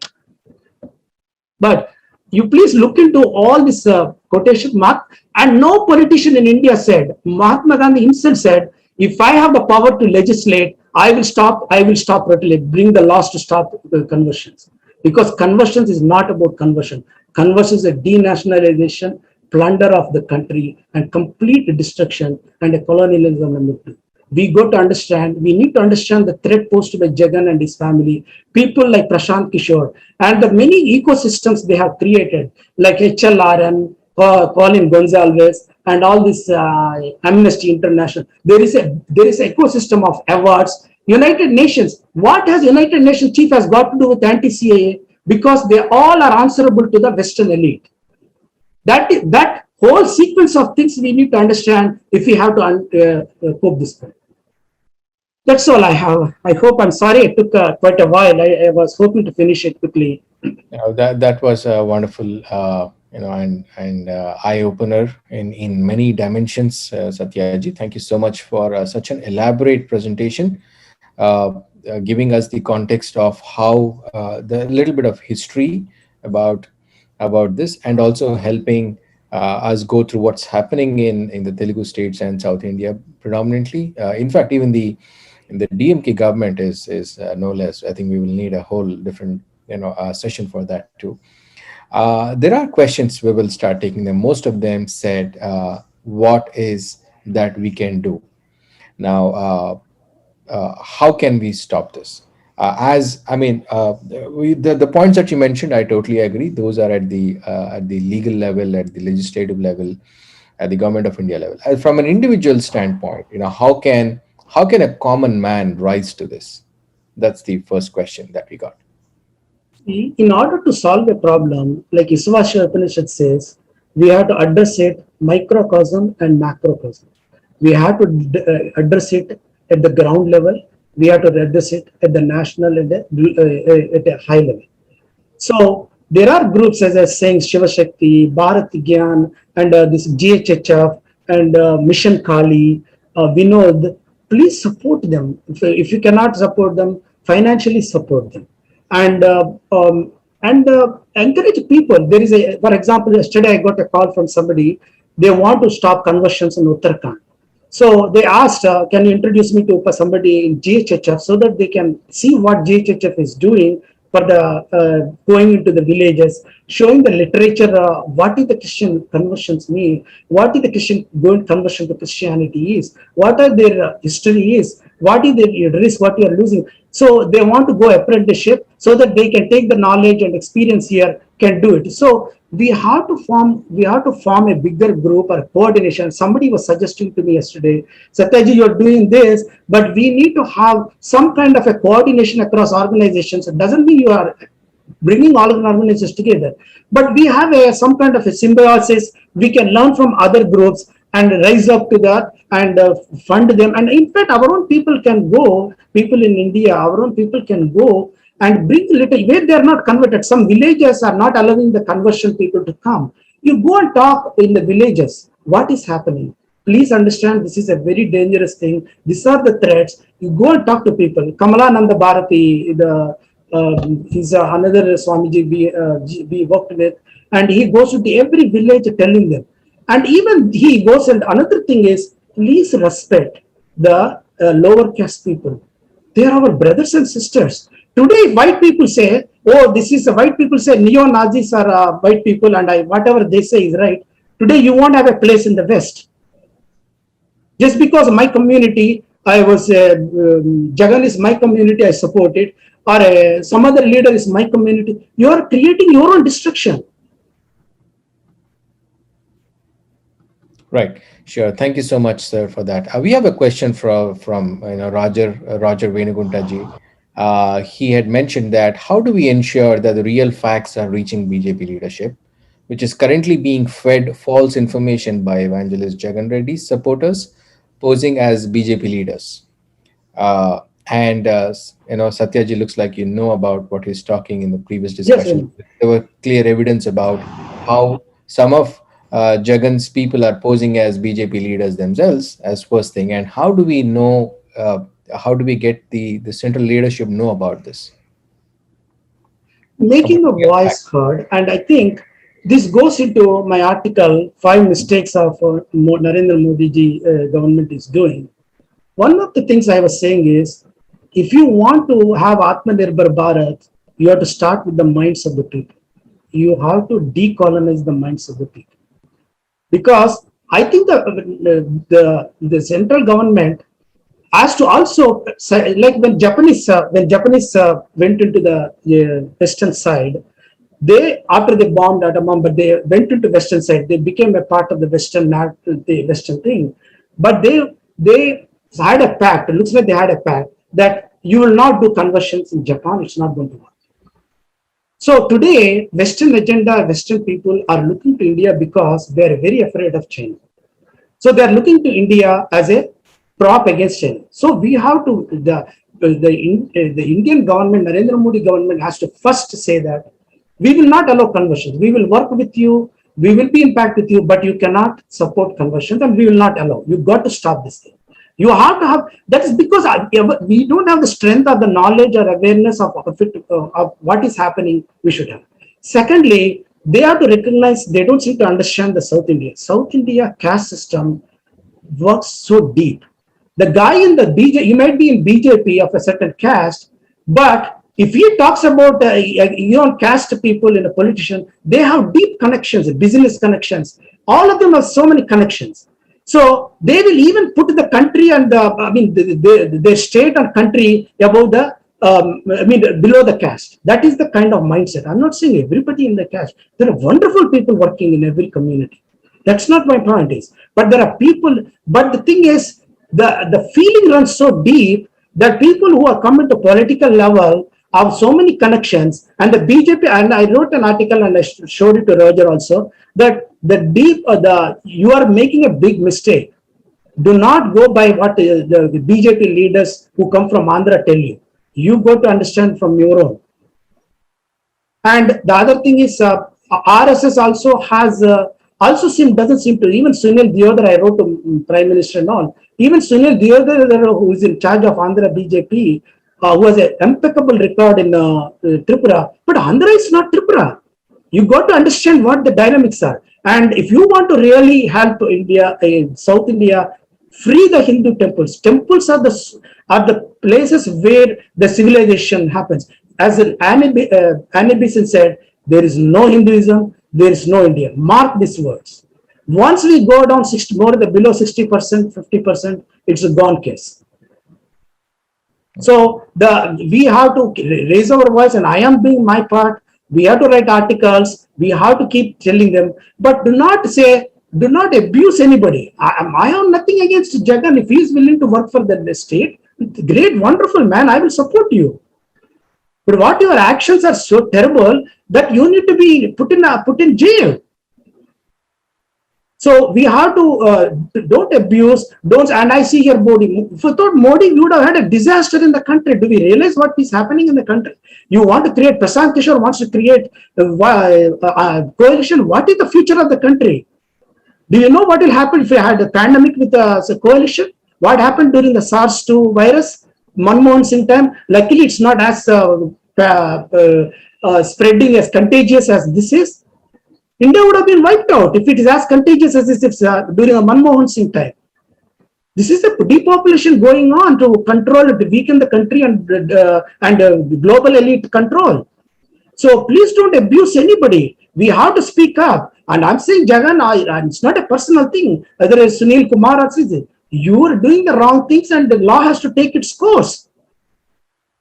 Right. Sure, sir. Thank you so much. And we have a point mentioned by, I think, Raj Chigurupati ji, and then he says that Shiva Shakti is doing a wonderful job and in opposing conversions and exposing with evidence. I think in our individual capacity, if everyone cannot start a movement or an institution on your own, at least support those institutions which are already doing that work in cash or kind.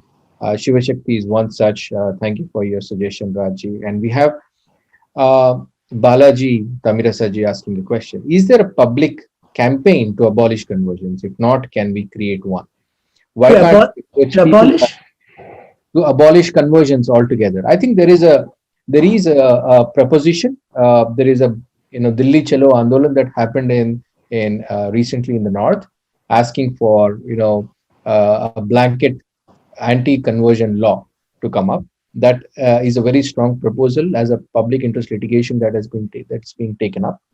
Not just that, it has to be a people's movement. In the outskirts of Delhi, there is close to a huge land bank where there are 99.9% Hindus, but Arvind Kejriwal has actually given a go-ahead for a Hajj house to be created there in the middle, and has allocated 100 crores. When Ram temple construction issue had come up, he has recommended that why don't we build a hospital there?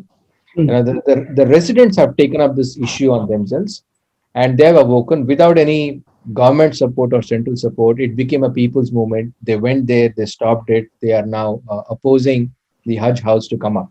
Because what is the Hajj house doing there? They are actually they are trying to get the illegal immigrants from either Bangladesh or Rohingyas and try to give them a place there and slowly change the demography, give them voter cards, Aadhaar cards, and slowly they will bring them into the election franchise, and change the course of the elections there. So they have taken, so it should become a people's movement.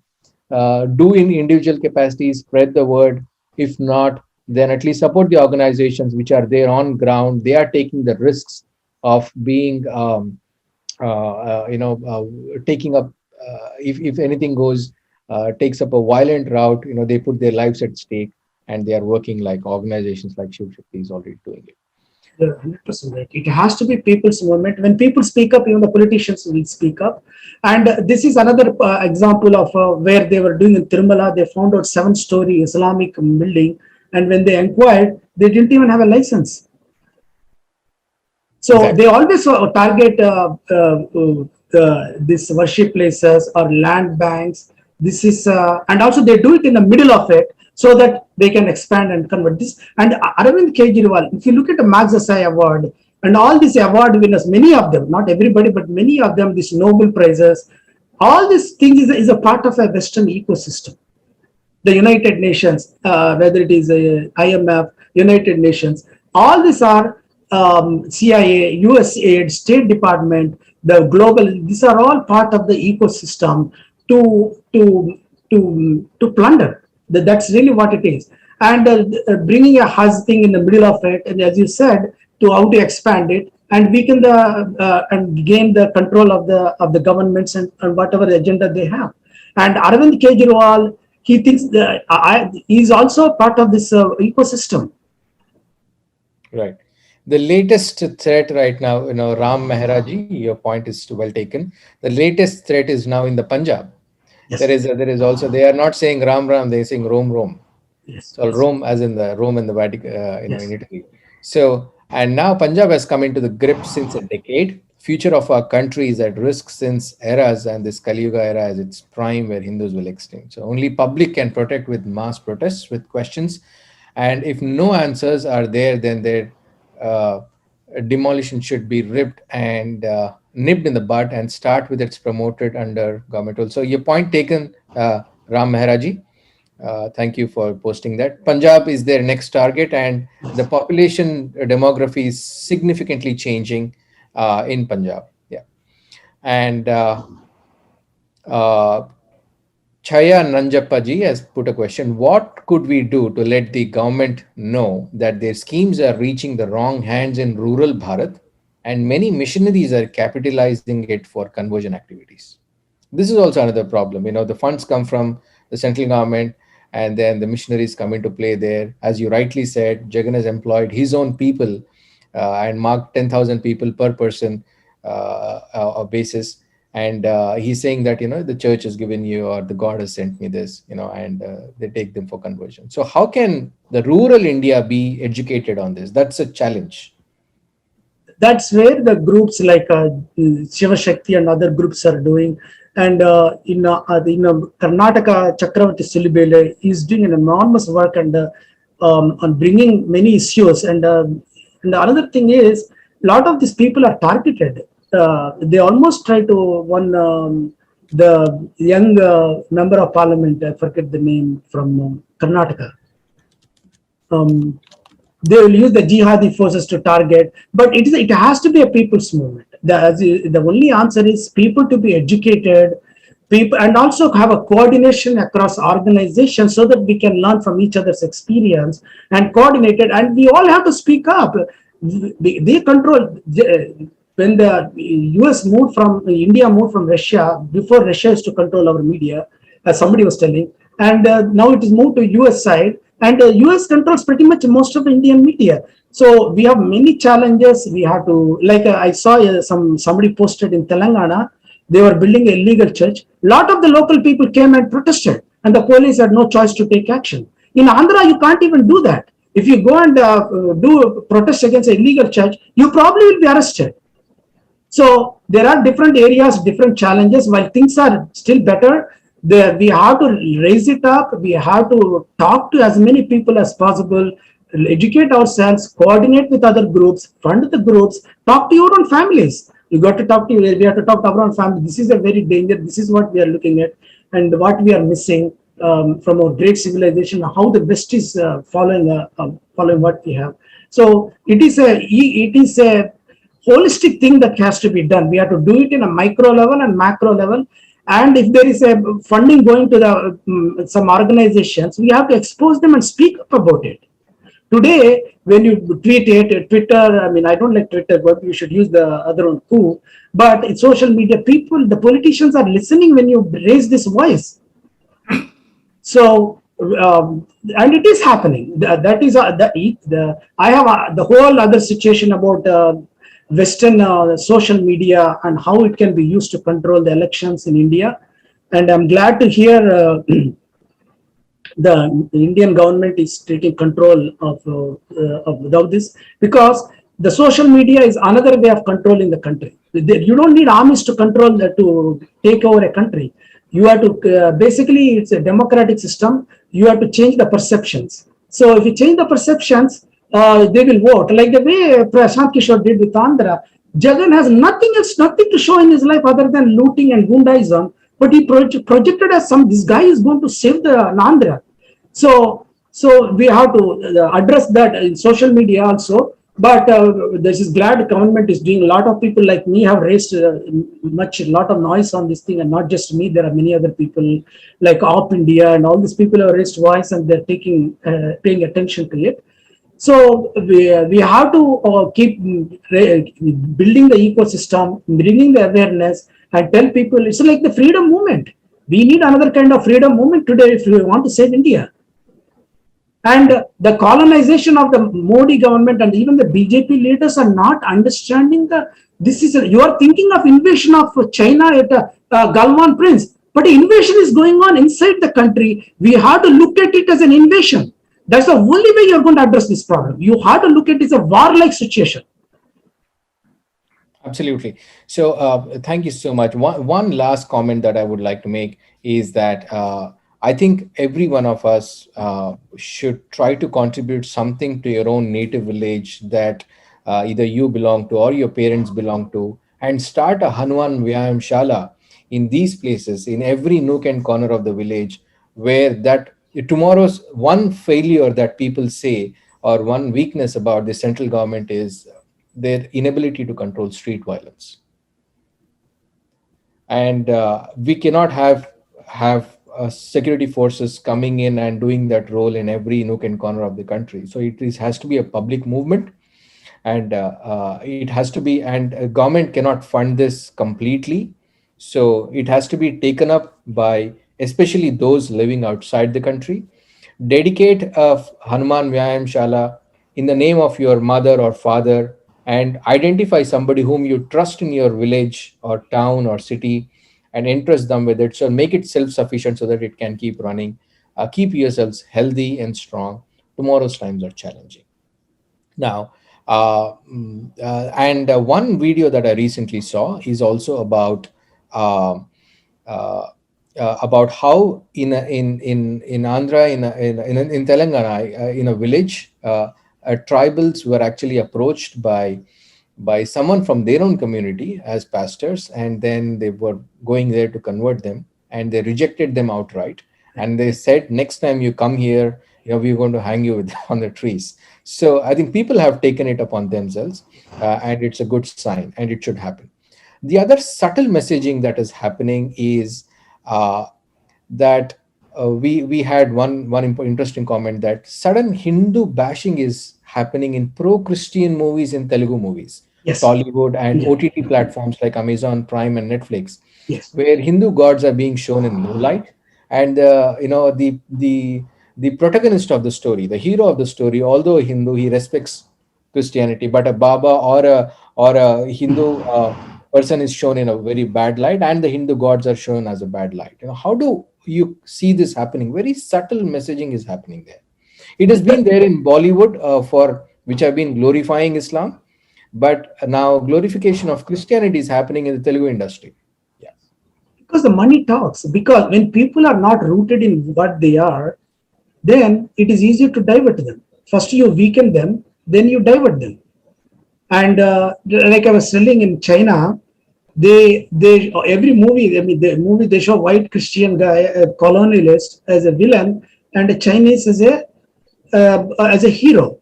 But in India, they saw anti-India, anti-Hindu people as the heroes. So this is the ecosystem. This is the ecosystem of the Western. This is the ecosystem of the Middle East. But mind you, Middle East is also controlled by the Western ecosystem. So they have so many weapons in their arsenal. It's mind-boggling because they have so much wealth. There is so much experience they had for last 2,000 years.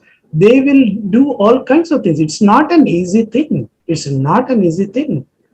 But we have to speak up. And what is happening, like you just said, we have speak up in every forum possible and tell you if you like 500 people say I cancel Netflix after I saw this. They had a thing. I said Netflix, I'm not going to pay for this. So we have to cancel their subscription or show your sign of protest, write, show it in the social media, and get more people to speak up. But it's a challenge. It's not an easy thing. I would like to add to Satyaji's comment if the moderator allows me. You want me? My name is Rohit and I live in US. Your voice is feeble, sir. Can you ask again?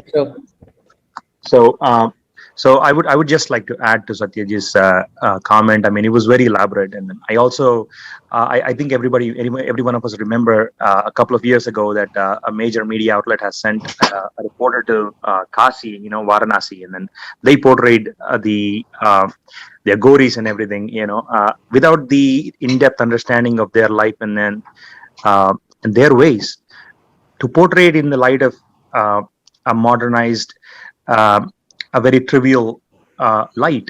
So that was part of it as well, and then that needs to be taken care. I mean, the major media is also involved in this.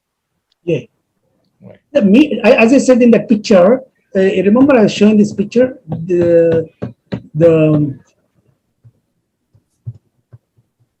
See here this picture. This is actually WikiLeaks Julian Assange. He tweeted this picture. If you elaborate it, how these few guys control everything in the media. They're all apparently there are only 6 corporations. Definitely. Yeah. So if I may, first of all, let me thank Satyaji. I consider Mr. Satya Dosapati, I knew he was a scholar, but I consider him to a modern day hero. The reason being, at a time when nobody, BJP or non-BJP, is willing to speak out about what's happening in Andhra Pradesh, he stood up. So I bow down my head. And if anyone even doubts even one fact that was presented by Mr. Satyaji, here's the book that Satyaji referenced, The Darkening Age by Catherine Nixie. You know why that's important? Like Satyaji explained, what the early Christians did to so-called quote-unquote pagans is what Evangelist Jagan Reddy is doing in Andhra Pradesh. It's the same model. So the past is prologue. So please do not ignore that. And a lot of folks asked, what can we do? Here's something you can do. Support Satyaji. Have him do these talks at least once a month or maybe once every 2 months based on his schedule. Second thing you can do, here's the danger. The danger is not external. China, Pakistan, all of that, that's fine. The danger is internal, as Satyaji said. And it is real and it's urgent. The first thing that needs to be done is people who are posing as BJP supporters, but who are not, they need to be exposed. And the real facts need to head to BJP leadership. And my question to Satyaji would be, Satyaji, what are your thoughts about, how do we identify some of these folks? And you're right, casteism that is the unique thing about AP. AP is ground zero. Forget about Punjab, Kerala, all of that. AP is ground zero. If nothing is done, like Satyaji said, it's imminent. The fall of Andhra Pradesh, separation, whatever is imminent. I would request Satyaji, as far as getting those facts to even we tried, Sunil Deodarji and all of that. How do we get those facts to BJP Central? And folks like you, obviously your voices matter, but I'd like to hear your thoughts on that. Thank you so very much. Yeah, so see, first there are multiple problems here. The center, see the 70 years ecosystem that leftist and this Western representatives like Nehru, has done in India, damage is enormous to the country. You have left brainwashed Supreme Court judges, and High Court judges, the judicial system. You have a enormous bureaucracy that brainwashed into the system. And forget about them. Our own BJP leaders, Narendra Modi or Amit Shah, and all, as strong nationalists as they are, as much as they even fight for what is happening in Hinduism, no history, they themselves have colonized mind. They are not completely decolonized. The decolonization, it's a subtle thing. It's very difficult. Though we may realize that it is. We think that other people are, or we have some kind of awe with the other side, and we should be careful in handling these things. So there is that aspect of it. There is the 70 years of bureaucracy and judiciary. So the challenges are enormous for somebody like that. For them to take a knee-jerk reaction is also a challenge. At the same time, we all have to bring this. When people rise up, here is the thing about this. When political leader, though he or she wants to do the right thing, one thing they can count on is if they have people support. So I think there is one famous statement, I think Amit Shah, somebody said, you delivered us 35% of you delivered us your vote, and we have given you Rama Janmabhoomi. So if more people do it, we can do it, correct all these historical things and the dangerous things going on. At the same time, they are making blunders. There is no good reason, especially in South India, for not releasing Hindu temples, because that can have an enormous effect on it. And so there are multiple decolonization, 70 years of thing, and the blunders they are making, because they are also themselves not completely decolonized. So they don't understand the West. Like, for example, I was told somebody close to administration said, oh, we are in good books of the West, all the Western leaders are our friends. The point that is missed is Western leaders are not the one who's ruling. Western elite is the one that is ruling. So that recognition, like for example, one person said, I know CIA in charge, I shook hands with him, he's a nice man, he doesn't do anything he won't do anything today. It is such a naivety. They will shake your hands today, at the same time they will plan your destruction behind. This is about deception. This has nothing, no rules, no alliances. It is about conquering and plundering the landscape of the world. They're building that mindset has not come into our people, even among the BJP leaders. So there are multidimensional challenge we are facing here. So this is a slow reaction. We have to keep, like I'm making, like for example, one of the central minister's own brother wrote to me, Satyaji, I've been talking about this thing, what is happening in Andhra, but Central doesn't seem to understand it.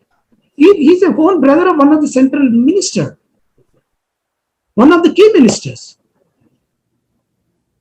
So this is a multidimensional challenge, and we will keep our voice raised, and people movement also makes a difference. That will give them boldness to go after, and we have to raise awareness to the Western agenda. We have to ask for decolonization. Why is the reason why we have not changed the textbooks? What is the problem in telling binomials is created, binomials, zero or chess or all this technology or this what Bharat Gyan is teaching? Why is not taught in IAS and IPS officers? What is wrong with them? Because they are not rooted themselves in that in their own thing. That is the challenge we have. And this is a process, the social media like we are doing today, and there are other people doing. This is the process. It's not going to happen overnight, but we have to keep doing it. Sure. Thank you. So one last question. How do we encourage youth into this? They seem to be disoriented or uninterested. Yeah, so we are asking for solutions when we could have solved it much when they are younger and their minds are open, right? So there are people coming in. I mean, there is a lot of youth coming in, but there are also a lot of young people who doesn't care or who doesn't know or who doesn't care. I asked one person, young person, I told him India had 23% of world GDP, and he responded, is that true? I thought all the time India is a very poor and too many people, poor people, and all these institutions are dilapidated. They don't know anything about their history, so they don't have anything to feel proud. And one of the things I was suggesting to center is, before you send somebody to out, or after they, like Taiwan does, if you are going abroad, you have to do 2 years of military service or some service. So do some service for 1 year, or work in India for 1 year. You have to have them rooted and change the IAS IPS system where you taught about India. It's not about even religion. Talk about India accomplishment. West is talking about Western Indian accomplishment. We cannot talk about it. So to teach the children, I think the social media is doing a lot. Bharat Gyan and type of organizations are doing a lot. We have to keep doing it. I don't know what else. I mean, we have to keep impressing upon the center to change our textbooks. I mean, Sunil Kumar must have polluted 1 lakh or more students. What will happen tomorrow to once they become old in the society? What kind of an ecosystem they will create is very scary. So so we have to address at the center level. We have to do the social media. We have to create videos of what they're like. Shivasati is doing some video about a convert. So we have to create videos and publicizing it. I don't know what else we can do. One thing that I have been encouraging a lot of parents to do is to teach children Sanskrit and yoga Yes. at a very young age. Yes. And there are beautiful programs happening. Spoken Sanskrit is very, very well taken up in this part of Houston, and children start conversing in Sanskrit in 2 to 3 years. That gives them the roots of Sanatana Dharma. Yes. That actually gives them a lot of understanding about our culture. In fact, even the modern psychologists are recommending that Hinduism is the way to go, to actually just do your duty and leave rest. Don't look for the fruit. Just keep doing your duty. Yes. Sanskrit is. In fact, Sanskrit was. They had one vote to make Sanskrit as a national language. Apparently, when India got independence, Hindi was a Sanskrit. So if Sanskrit was made national language, this is another thing about national language. That's again another topic. When lot of people feel inferior because they don't know enough English. When you create English as the source of basis of the language, you are creating coolies. Just like the British ruled India with all these Indian people. Who is the Western elite industries? Who are the ones who are providing the technology? Today, we Indians are the most people. So we are creating the coolie system. They created a Western coolie instead, like the sugar plantation coolies. Now they created Western coolie system, so that we build the industries for the West to destroy our country. So this is good. Yeah.